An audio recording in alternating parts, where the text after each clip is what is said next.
ওকে ফার্স্টে পাচ্ছ রিয়ার মাকে। নমস্কার ম্যাডাম।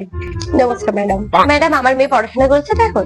হ্যাঁ হ্যাঁ, রিয়া মোটামুটি তো ভালোই পড়াশোনা করছে, আর ও স্কুলে খুবই অবিডিয়েন্ট। পড়াশোনা রিয়ার ভালোই হচ্ছে, আপনারা একটু বাইরে গাইড করবেন শুধু।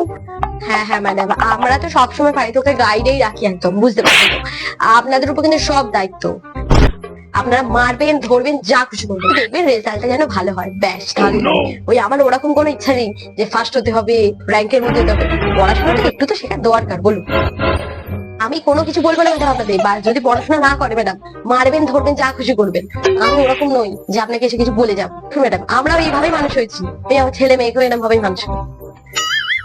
না না, ওকে অত বকতে হয় না। আপনাদের কারোর সঙ্গে যদি কোনদিন খারাপ ব্যাপার করে আপনি আমাকে বলবেন ম্যাডাম, তারপর আমি দেখে নেবো। না না, রিয়া তো আমাদের স্কুলে সবারই কথা শোনে। ঠিক আছে, বাড়ি থেকে এসডব্লিউ তো ভালোই করে আনছে এখন রিয়া।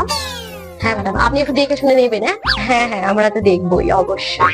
ম্যাডাম আমি আসছি, হ্যাঁ, নমস্কার।